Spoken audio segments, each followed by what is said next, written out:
Hi, everyone. Thank you for joining us. We're going to get started. First of all, I hope that you and your loved ones are doing okay during this difficult time. And thank you for taking the time to join us. My name is Adina Phillips. I'm a member of the Israel Policy Forum Board, and I'm the national chair of ATID, our Young Professional Network. And welcome to everyone, especially if you're new to Israel Policy Forum. Israel Policy Forum is committed to educating policymakers and community leaders and building support for advancing a resolution to the Israeli-Palestinian conflict based on two states in order to ensure Israel's security and its well-being as a Jewish and democratic state. And if you're not already receiving our updates and analysis by email, I hope you'll take this opportunity to sign up. Also, please be aware that we recently launched Israel Policy Hub.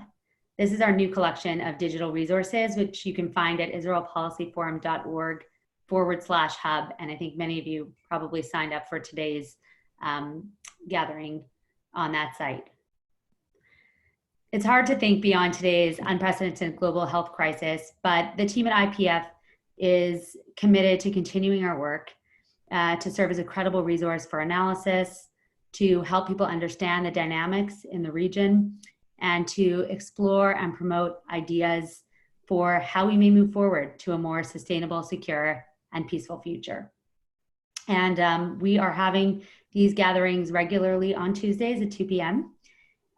Next Tuesday, April 14th, we'll be having a special presentation by our good friend, Colonel Shaul Arieli, who will provide a detailed presentation regarding the implications of the Trump administration's peace plan. Today, we are very pleased to be joined by Amos Harel. Amos is the senior military correspondent at Haaretz and focusing now on covering the corona crisis. And he will share with us a state of what is going on in Israel and also how Israel's security forces are fielding a response to the pandemic. We're going to be taking questions at the end of the call. Feel free to put them forward throughout our time together. If you're using the Zoom link, there's a Q&A at the bottom that you can click on to type out your questions. If you're joining by phone, you can email your questions to info@ipforum.org, and we'll try to get to as many of those questions as possible on the call today. We're going to start with some Q&A just between myself and Amos. And Amos, first of all, thank you so much for joining us today. And I want to start by asking you to address Israel's general strategy for confronting this crisis. Just sort of in general, what daily life is like now in Israel and what's going on. And also specifically, we know that the military always plays a significant role in daily life in Israel, but especially in this moment, the role that the military is playing. Hi, Adina. Thank you for inviting me to speak to you today. This is, of course, a world phenomenon, an international pandemic. It hit some places, some countries worse than it hit Israel.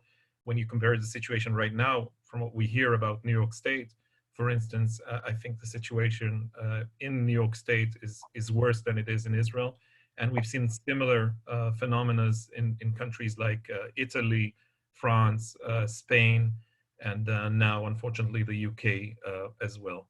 When we talk about our situation in Israel, the first case of an Israeli man ill with the coronavirus was identified February 27th. He came from Italy, came back from visiting Italy. By now, as of April 7th, late in the evening here in Israel, there are more than 9,000 cases, 9,200 cases of Israelis who fell sick with the virus. And we've had 61 deaths, most of them older people, of course, people in their 60s, 70s, and 80s, many of them suffering from other illnesses, but then dying from the coronavirus. The numbers have been going up steadily, but it has not gotten out of control yet. And not only the fact that the deaths are, there's not so much deaths in Israel as in some other countries. If you look at the sheer numbers, then it's about, if I'm not mistaken, the level of lethality is 0.7%. That's better than in many other countries. And when we talk about people who are in need, who are in dire condition in hospitals and need respirators, ventilators, and so on, there are about 120 people. So the numbers are not so high yet. Why has this happened that way? First of all, Israel has only one entrance gate, the Ben Gurion Airport. I'm sure many of you have traveled to Israel before. You landed in Ben Gurion Airport. Israel can close its borders more easily than most other countries, especially when you consider European countries, for instance. So the fact that actions were taken by late February, early March to limit some flights, especially from China and later on from Italy and other European countries, meant that we had some control of the situation. Later on, the government ordered people who came back from any country in the world to self-quarantine for 2 weeks. So this has helped us to limit the number of people actually catching the virus. There were other important decisions being made. I think I have to say earlier than they were made in the United States or in some states in the Union. And a government act regarding social distancing, keeping 6 feet apart and so on. I think that was given about mid-March, which was quite early. Older people were told, people in their 70s and 80s were told to stay at home. That was mid-March as well. And gradually we came, it's not a full-scale closure, but our movements are limited. Most people do not work, either work from home or do not work at all. Unemployment, by the way, is skyrocketed. It's quite high. It's more than 1 million Israelis who are unemployed right now. That's more than 20% of the workforce. This hasn't happened for many, many years. But the fact that those actions were taken means that we're still in control of fighting the pandemic. And right now, although the numbers are, of course, troubling, there have been, if I'm not mistaken, 7 or 8 deaths just today. This is not anywhere near the numbers that you see in places like the US or some Western European countries. So we're worried. We're worried about the economy. We're worried about a scenario in which things could spin out of control regarding our health system, regarding our hospitals, and so on. The government, especially in the Ministry of Health, are troubled by the possibility that too many people will need ventilators, respirators, and ICUs, and so on. We can still reach that point by late April or early May. But I think that some of those steps that Netanyahu's government has taken are helping us steer clear of that path, at least for the time being. Having said all that, I should mention our points of weakness. We'll talk about that perhaps, Adina, later on. But for instance, what we see right now is that the worst places dealing with the worst cases of the pandemic are mostly ultra-Orthodox towns and neighborhoods, Haredi towns and neighborhoods. Bnei Brak, a city of 200,000 people, which is close just east to Tel Aviv, is actually the center of sickness right now in Israel. If I'm not mistaken, there are more, I think there are more than, I think it's 1,300 cases in the city of Bnei Brak right now.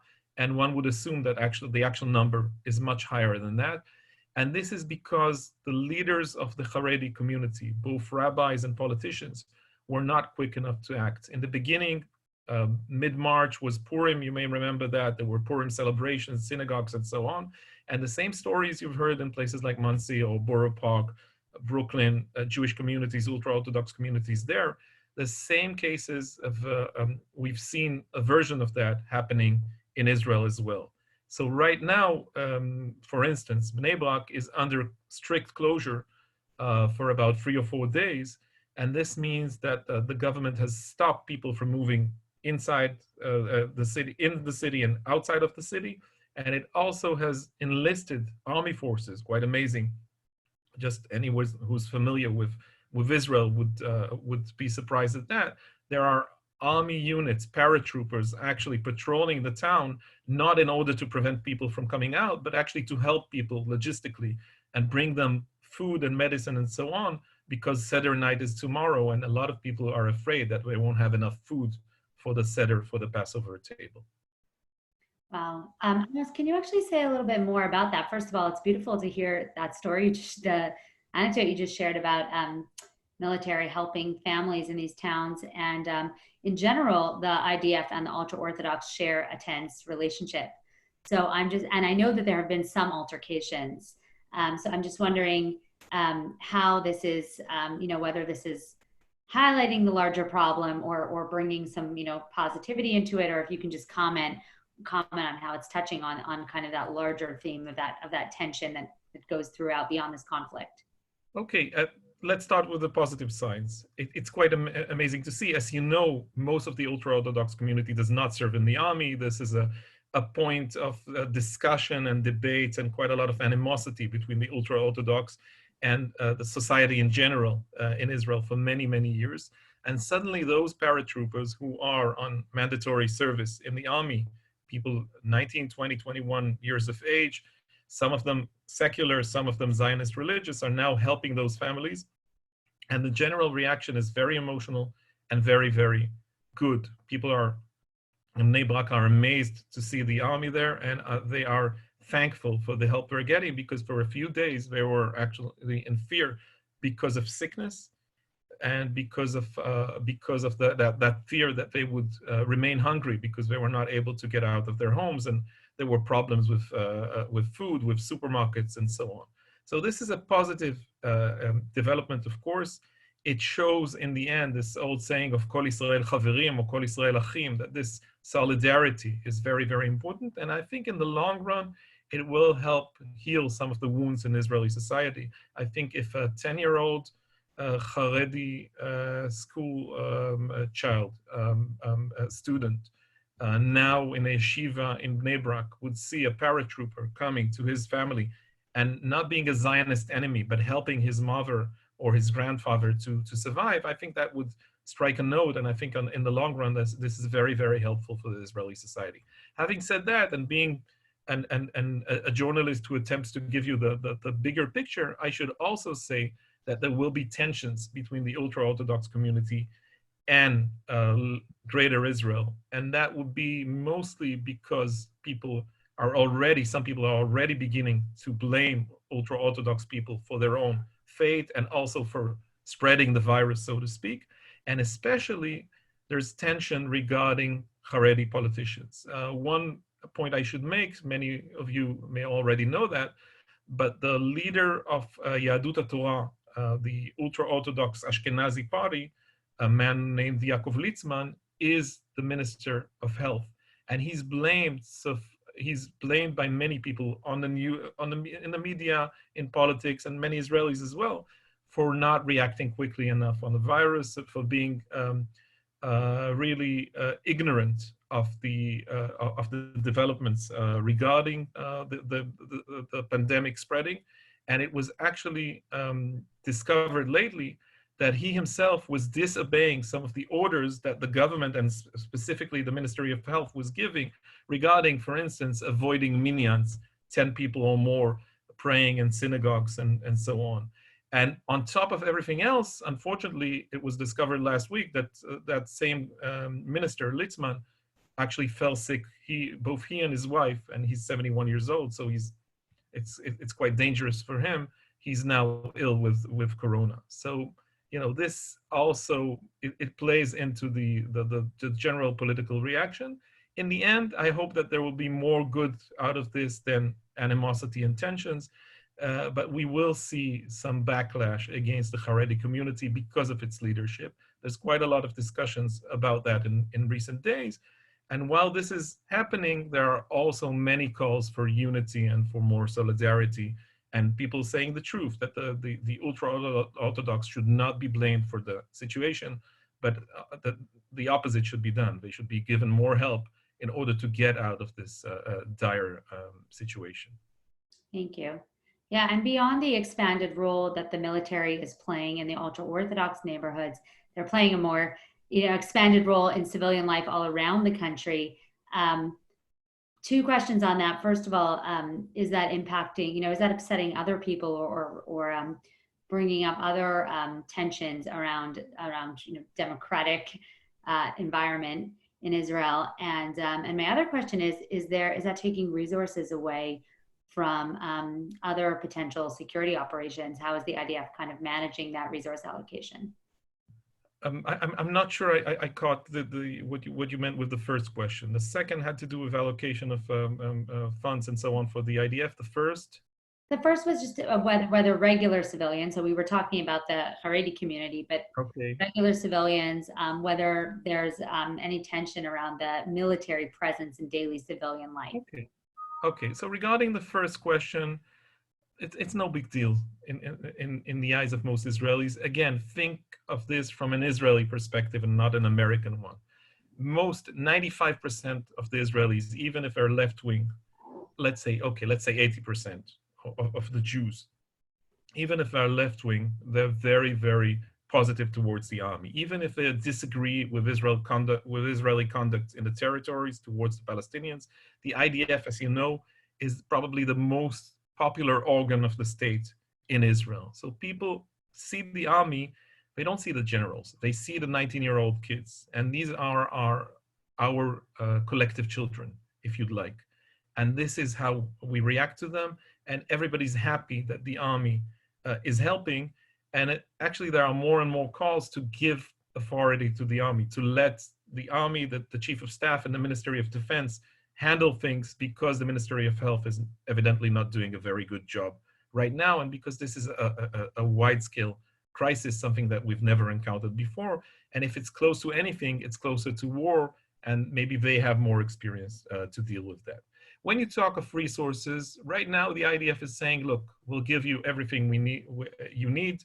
Tell us what to do, we'll do it. We're only awaiting orders. Netanyahu needs to decide where he wants us, and we'll be there and we'll do what's necessary. And this is already happening on a limited scale, but in places like Bnei Brak, also some retirement homes and so on. So the IDF is doing a good job, as much as it's expected to do right now. In the long run, this will be problematic for the IDF, because for years and years and years, civilian offices, mostly the health system, were almost the last in line when it came to resources. And we're paying price for that right now. Not enough ventilators, not enough ICU beds, perhaps not enough doctors, not enough masks and gloves and so on for medical staff. And a lot of people are saying, look, we've invested so much in preparing for war with Iran. We've invested so much in preparing for rockets from Hamas.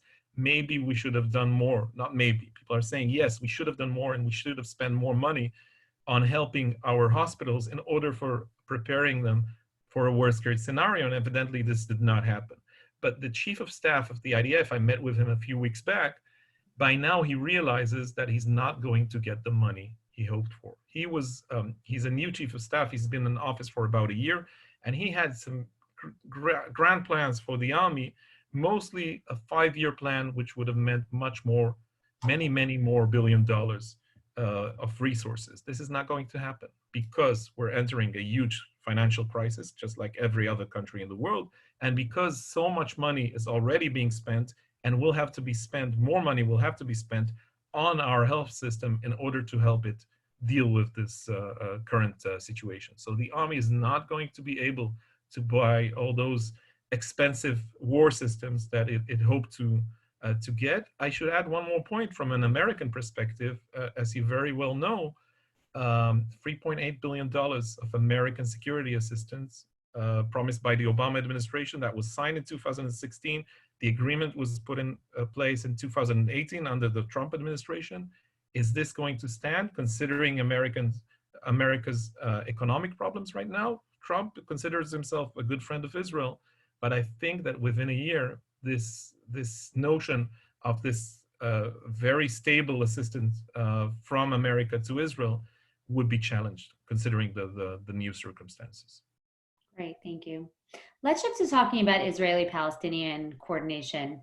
What does Israeli-Palestinian or IDF coordination look like with the Palestinians around coronavirus? And we've already had a couple questions from the audience asking about deployment of medical supplies and treatment in Area A and in Gaza.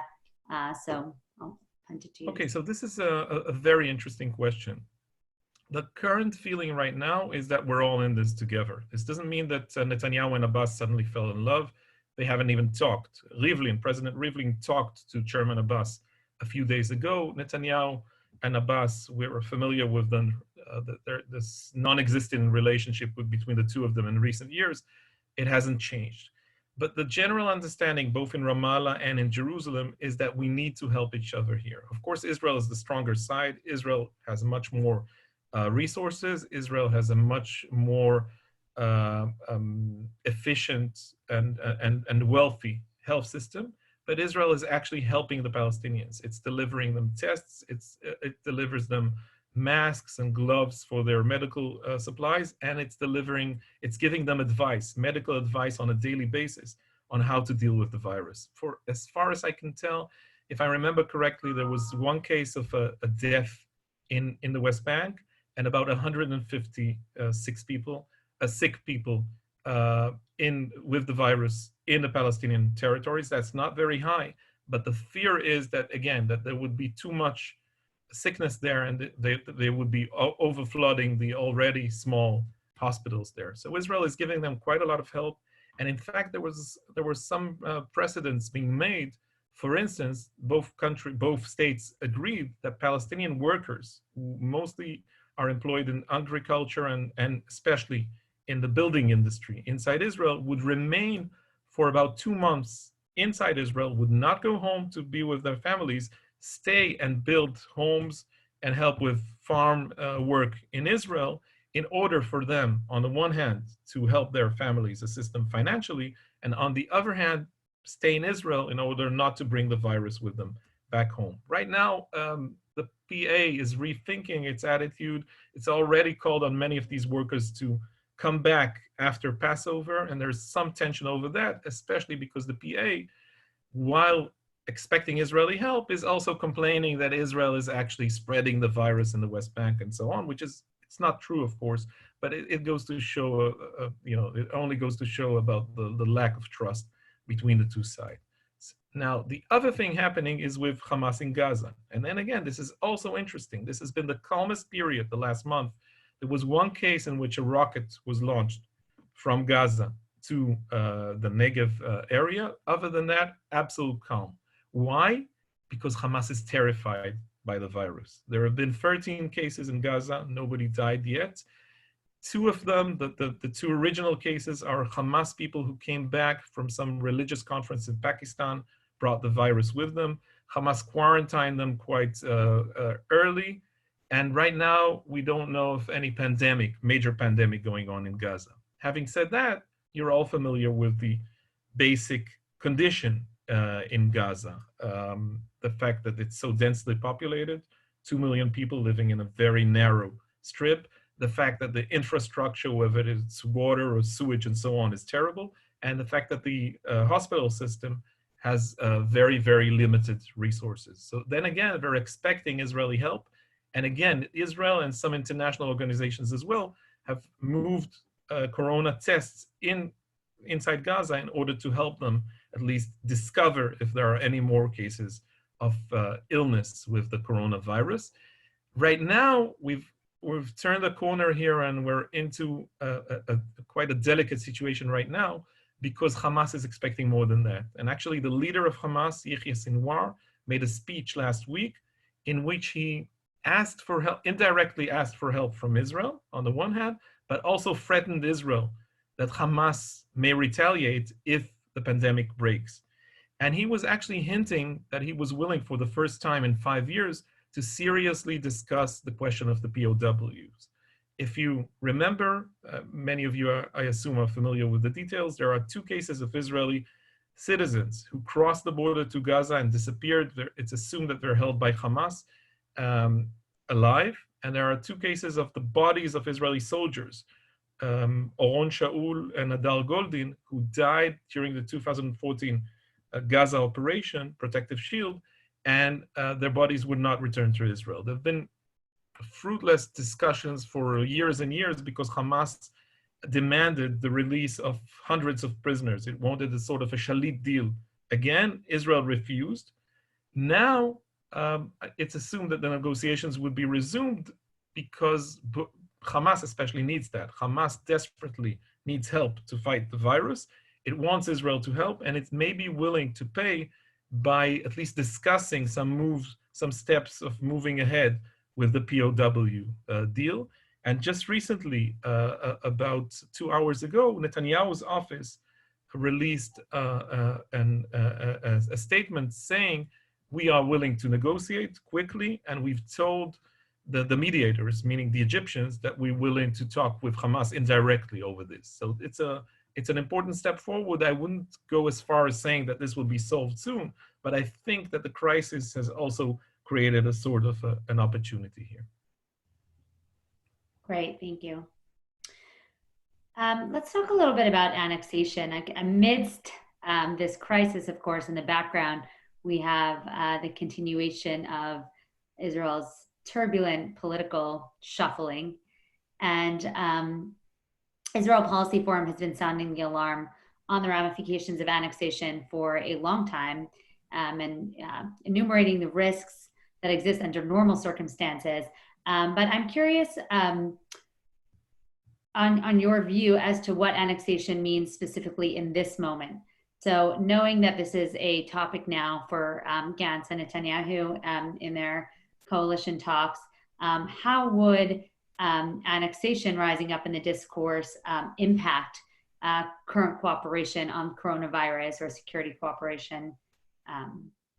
Okay, maybe we should start with the politics. We should mention, I'm sure most of our listeners and viewers are familiar with the political situation, but just a reminder, we've had 3 different election campaigns. None of them ended with a decisive victory to any side. This was all about Netanyahu for quite some time. I used to describe this as to Bibi or not to Bibi. That was the only question, and the country was split in half between people who couldn't stand the thought of Netanyahu remaining in power and people who believed in him almost religiously. Now, the last round of elections happened early in March when Corona was just beginning to spread here. And again, it ended undecisively with more or less 62 votes for 62 members of Knesset for the left or center bloc, the anti-Netanyahu bloc, and 58 votes for Netanyahu. But then came, again, Netanyahu did his magic, managed to convince some members of the anti-Netanyahu bloc to cross over, to defect to his camp. And then came what I call the political Corona miracle for Netanyahu, meaning that the fact that the crisis moved ahead so quickly allowed him to apply pressure on blue and white. And as you probably have heard of, there was a split in blue and white in which Gantz and Ashkenazi, 2 of its leaders, 2 former chiefs of staff, are now willing to enter Netanyahu's government, while 2 other leaders of the party, Yair Lapid and Moshe Ya'alon, refused to do so and went to the opposition. So there are ongoing discussions. We'll have to see about that. Nothing has been decided yet. There were quite optimistic assessments a few days ago that Netanyahu would succeed and that there will be a national unity government joined by blue and white, and that Netanyahu would remain in power for 18 months and then would be replaced by Gantz, a rotation government. It has happened before, if you remember, in the mid-'80s between Peres and Shamir, Likud and Labor. We'll have to see if this happens. Netanyahu is pushing forward the idea of annexation. You remember him discussing this in January after the so-called deal of the century was presented. There were discussions with Trump, and then everything stopped. It has been gone, but not forgotten, and now he's pushing forward again. How serious he is about that, it's not yet very clear. Gantz has made noises about being against that, but then again, Gantz has betrayed, in the eyes of many of his voters, has betrayed his promises not to go with Netanyahu. And it's not clear now how much leverage he has on Netanyahu and how he's willing, whether he's willing to stick to his older principles regarding the annexation. So Gantz and Ashkenazi are not happy about annexation, but after surrendering so much to Netanyahu during the political discussions, it remains to be seen whether they're tough enough on this to prevent annexation. And again, I share the belief of many of your viewers and many people attending this call. I think this is a very bad direction for Israel, annexation, a unilateral annexation.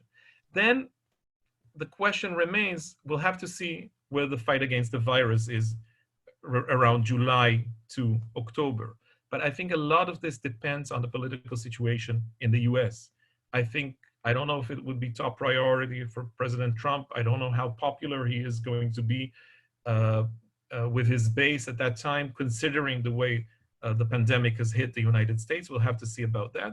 There is a scenario, you hear some Israeli analysts saying, look, Trump will run for re-election, of course, and by September, he will need something to give to his base, mostly the evangelists, and maybe he would see annexation as a promise, a campaign promise being made, or something like that. So the possibility, this option, this scenario is still there. It's too soon to tell. I don't think it's top priority for Netanyahu, but I can see, we've seen worst case scenarios happening, materializing out of thin air in the last 2 months. So I wouldn't rule this out completely. If it does happen, again, it may be that both sides will be so tired of fighting the pandemic that they wouldn't want to fight again over this. But I still think that an Israeli declaration of an actual annexation of parts of the West Bank would mean much higher tensions with the Palestinians. It could also affect the joint fight against the coronavirus. Right, thank you. We have a question from the audience that, kind of builds off of this. How has coronavirus affected Israel's ties with Arab states and its dealing with threats generated by Iran, which has a serious crisis with coronavirus? Okay, so these are two questions. Let's divide them. Let's deal with them separately. When it comes to Arab states, not much has been published. I would assume you all know that Netanyahu has improved very much the relationship with the Gulf states, with Saudi Arabia and some of the Emirates and so on. Relationship with Egypt and Jordan is more complicated than that, but there is a sort of we should make the distinction between what is going on behind the scenes and what's going on publicly. Publicly, there have been tensions. Behind the scenes, actually, Jordan and Egypt were our closest allies in the last 10 years, dealing with common threats, whether it was Iran or fundamentalist Sunni groups, the ramifications of the Arab Spring, Arab upheaval, and so on. Behind the scenes, I would assume that Israel is helping both Jordan and Egypt with tests and with medical equipment and medical know-how. Because again, Israel is much ahead of its neighbors dealing with such threats. There were some rumors, some reports that were not substantial enough, but I wouldn't be too surprised that some of the actual goods, actual medical supplies that Mossad has brought to Israel under these circumstances actually came from the Gulf states. It may be true, I don't know, but I wouldn't be too surprised if that is true. It's a joint enemy, and these countries are helping each other. Again, Israel is worried, of course, because both Jordan, especially Egypt, is, it's so densely populated and its health system is quite behind. So if it's hit in any manner of strength by the pandemic, then it could mean a huge humanitarian disaster in Egypt. It could also affect regime stability, which is something that Israel is very much concerned about. Regarding Iran, that's an interesting question. There have been, I think, close to 3,500 deaths in Iran and 70 or 80,000 people who are sick with the virus, according to Iranian public announcements, official announcements. Most people I've talked to, both in the Israeli intelligence community and elsewhere, believe that these are not the real numbers, that the actual numbers are much higher, and perhaps that the number of deaths in Iran is probably 3 or 4 times higher, meaning that Iran holds the world record right now for corona victims, and that the regime is hiding the sheer hugeness of the problem it's dealing with right now. And if you go back, you have to remember China is one of the countries that was helping Iran against American sanctions. Iran was not able to stop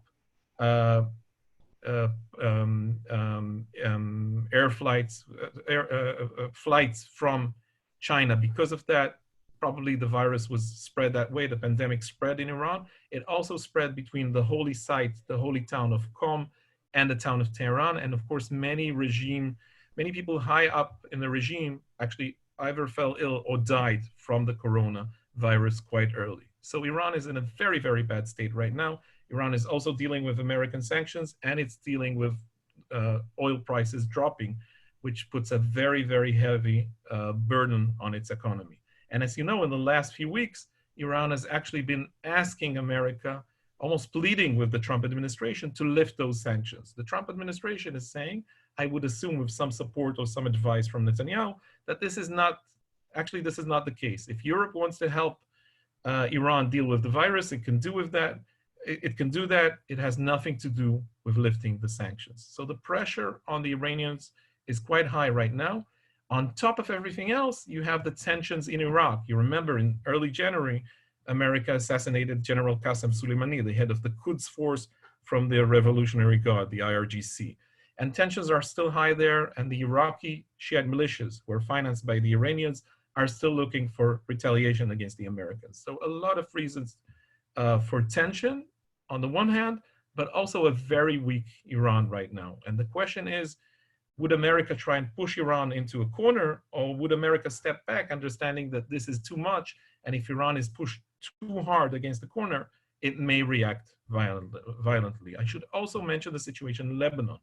Lebanon, of course, is always affected by Iran. Lebanon went through a terrible financial crisis with the World Bank and so on just a few months ago. And right now, Hezbollah is being blamed by Lebanese people for bringing the virus with it from Iran, from IRGC flights and so on. So again, Hezbollah as well is in a tight situation right now. The general assumption would be that most of Israel's enemies right now are busy themselves fighting the coronavirus. They understand that Israel is in a tight situation and may overreact very, very aggressively if it's provoked. And we're not looking for a direct confrontation with Israel, which is perhaps a good thing. The top priority for everyone right now is fighting the pandemic, maybe not together, but everybody's fighting the sickness, the illness on their own front. And therefore, I don't see this as a very likely scenario that things would blow up on the military level right now when everybody's busy fighting the virus. Great. And I'm just going to double click on Iran while you're talking about its weak position. We had a question from the audience, which you partially addressed, but maybe you could go a little further. It's from Alexander Leopold. Which is bigger in Iran's case, the decrease to its capability to project strategic power in Syria and Lebanon, or the increase to its political motivation to create a distraction amidst its domestic crisis? Without trying to sound too optimistic or putting too much of an optimistic spin, I think they're facing two very big problems. They're facing a huge problem at home. And remember, this began before the corona crisis, because of the sanctions, because of the economy deteriorating. And after Soleimani was killed, they also shot down by mistake a Ukrainian plane with many Iranian passengers, lied about it to the Iranian public for 3 days. So there's an enormous amount of distrust towards the Iranian regime because of that. So they're facing a huge problem at home, and we're also facing a problem abroad, because not only the average Iranian citizen is saying that, but also I think people who are closer to the regime are saying, when we don't have money to feed our families, when Iranian people are struggling with the pandemic, when so many people are dying and we don't have money for food, why on earth are we spending so much money abroad about trying to reach that goal of achieving some kind of domination in the Middle East or anything like that? So I think that Iran is going through a very difficult stage, and I wouldn't, the problem when you look at such regimes, you tend to force your own logic on them, and it doesn't necessarily work. But I think that some of the people of the so-called moderates among the Iranian leadership are rethinking their situation right now. I think there's at least some amount of possibility here that Iran would actually take a step back from the region, considering the problems it's facing at home. Good, a little silver lining. Let's take it back to Israel, and I have a question from Haley Weinisch. And Haley, thank you for joining us. And I'm sorry if I'm not pronouncing your name correctly. The question is about the 500 shekels per child that was promised to families. Is this expected to reach bank accounts during the month of April? Do Arab Israeli families receive the same for the upcoming Ramadan holiday? I think every citizen is supposed, every family with children is supposed to receive that. It's not going to happen for Arabs in Ramadan. It's going to happen for everybody around Passover. I'm not sure it's going to arrive tomorrow. I think there have been some technical difficulties. And as it happens sometimes with Netanyahu, he was quick to announce this before actually dealing with the technical issues. So it may happen in a week or two time, in a week or two from now, but there's not going to be any kind of discrimination. Arabs and Jews are going to get the same amount of money. Another question is whether this is absolutely needed. Of course, a lot of people need the money, but if you give it to everybody, if I look at my family situation right now, I'm worried like anybody else because, I don't know, Haaretz newspaper may be in the long run facing financial problems, just like any other newspaper or media organization in Israel or business company because of the situation. But I'm not terribly concerned at this moment. While there are other people I know, either people who have less means on the one hand, or people who who own small independent businesses who are desperate for this money. So maybe the government should have acted differently on this and decided to help, not according to the question whether you have children or not, but according to the question whether you really need the support from the government, from the state of Israel right now. So this is seen by, of course, many people were happy for this amount of money, but this is, a lot of people are seeing this as a sort of a shallow public affairs move and not something that was absolutely necessary. Again, the Israeli government, just like any other government in the West, is now searching for solutions. We've never encountered anything like this before. So some of the solutions that are offered may be exactly what we need, and some others may not be the brightest ideas in the world. Right now, I hear a lot of frustration, first and foremost because of the bureaucracy, independent businesses and so on who are not getting what they were promised by the government. And other people are saying, look, we need more. The government needs to do more. They compare what Netanyahu promises to what the Trump administration has promised Americans, to what some Scandinavian governments, to what France has promised its citizens, and we're saying it's not enough. The government needs to be more generous. And I think we tend to focus, and maybe it's my own fault as well, because I look at this from, as you mentioned, I came from the military background, from discussing military affairs, and now I'm focused so much on the government preventing people from dying, that I don't think enough about exit strategy from this situation and about what's going to happen to the economy. And many business people and people with background in finance and so on who I speak to are terrified by this. They're saying this could push us back years back when it comes to the economy, and this would be devastating for thousands and perhaps tens of thousands of families quite immediately. And I'm not sure that the government is up to the task for the time being. Maybe they'll have a strategy later on. It's not clear yet how we're going to get out of this situation, even if we're successful at an early stage in fighting the virus.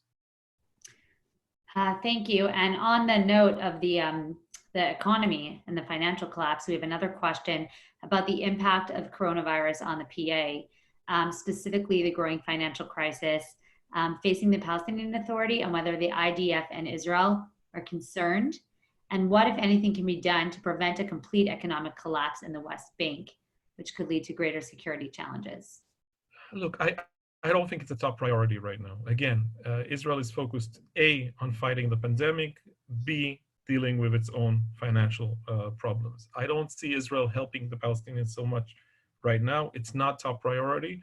I've mentioned this arrangement they've agreed on for 70,000 Palestinian workers remaining to work in Israel, even under the current circumstances, in order to help the PA receive more funds. I don't know if this is going to continue if the pandemic hits harder. I failed to mention that earlier. Hamas, you may remember that 2 months ago, it was agreed that 7,000 Palestinian workers, they were called businessmen, but they were actually workers, would be permitted to enter Israel from Gaza in order to bring back salaries and money to Gaza, because the average salary that a Palestinian worker from Gaza receives in Israel is 6 times the amount of money he gets working in Gaza. And this stopped immediately a month ago because of the pandemic. And actually Hamas was saying, thank you, but no thank you. We don't need those people right now in Israel because we're more desperate to prevent the pandemic from spreading than we're desperate about the money coming in. Right now, I think the top priority for both Hamas and the PA, who remain, of course, very confrontational towards each other, the main priority is keeping safe from the pandemic. I'm not sure that they're that worried about the economic situation yet. It may deteriorate sometime ahead. Right now, the fear is the virus. And in fact, what you see, pictures coming in, videos coming in from both Nablus and Ramallah in the West Bank and Gaza City in the Gaza Strip, is closure. And that's quite amazing to see. That's terrible. But again, you see Palestinian police preventing people, manning checkpoints and preventing cars from driving and preventing people from leaving their homes sometimes.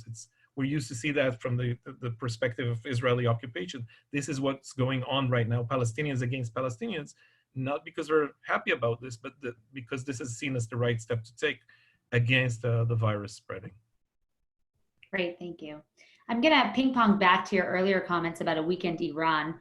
We had a question from the audience as to whether in this moment with Iran's more current weakness, as they said, Israel would take steps offensively against Iran. I hope not.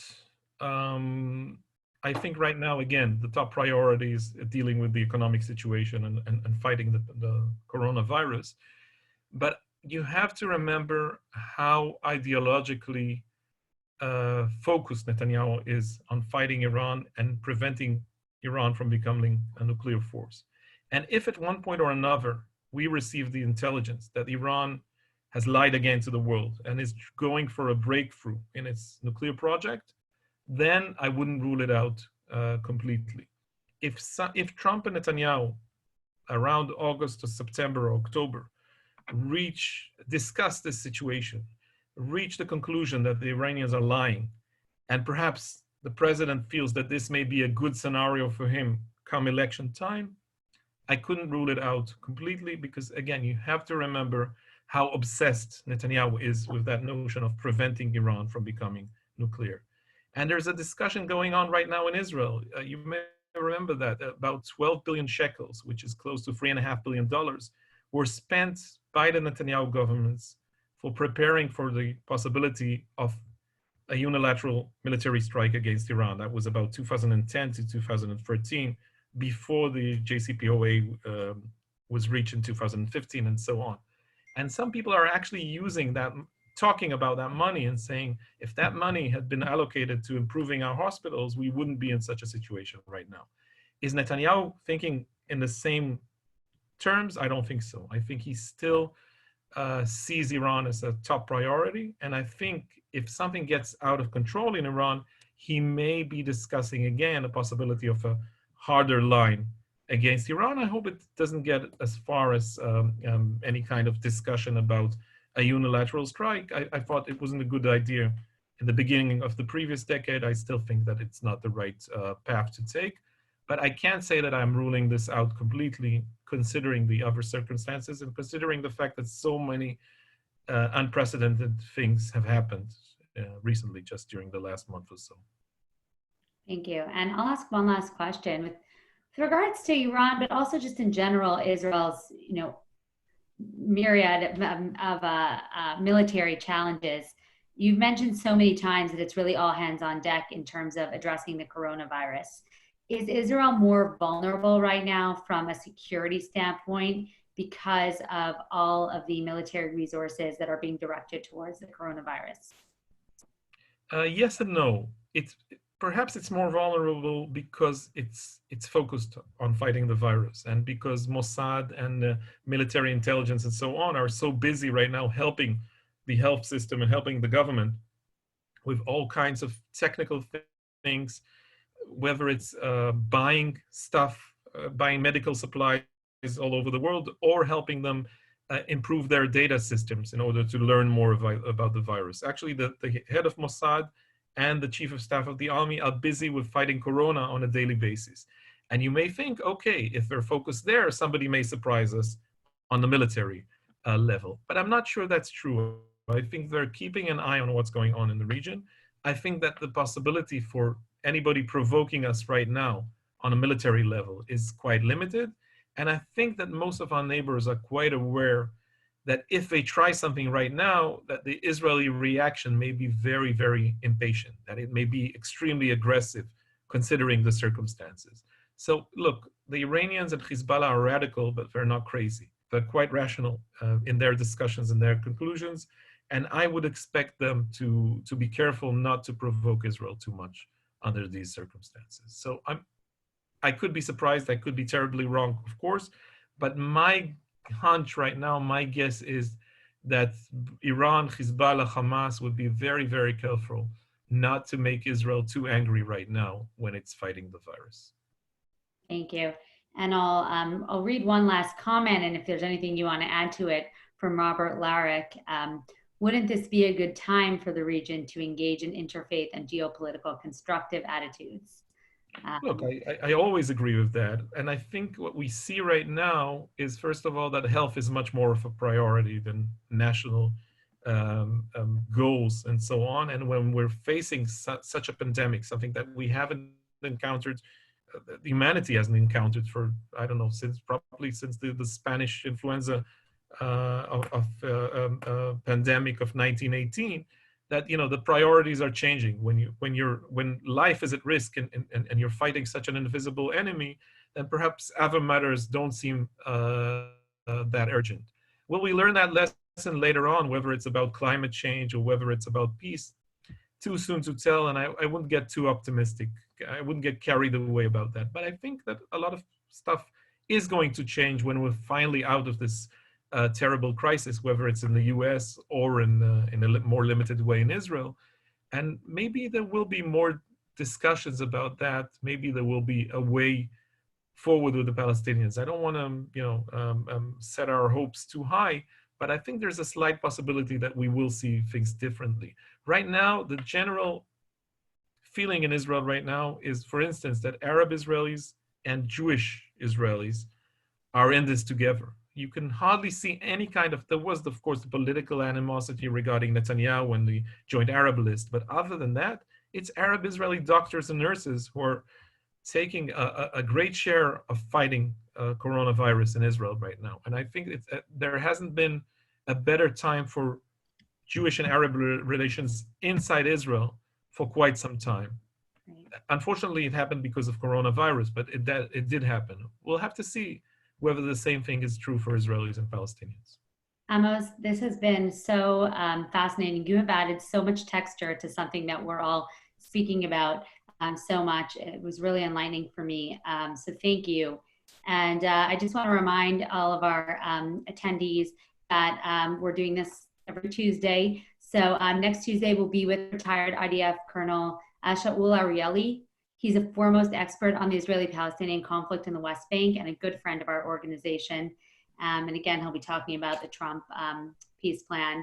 And Tuesday, April 21st, also 2 p.m. Eastern, with Dr. Shir Efron and Evan Gottesman, authors of Israel Policy Forum's new study on different outcomes to the Israeli-Palestinian conflict. And just a reminder about our other resources. If you're not already subscribed to the Cop-Out column and to our podcast, please do that. And I will remind you that we have this hub with all of our content where you can register for our different sessions, ipf.li/hub. A recording of this call will be there. High quality content like this is made possible by our generous supporters, many of whom are on this call. So thank you for partnering us to elevate the discourse in support of our vision for a Jewish, democratic, secure Israel. And if anyone else would like to support Israel Policy Forum, you can find a direct link to do that on our website or support.israelpolicyforum.org. Thank you all so much for joining us, and stay safe and healthy. And we will see you soon. Thank you again, Amos.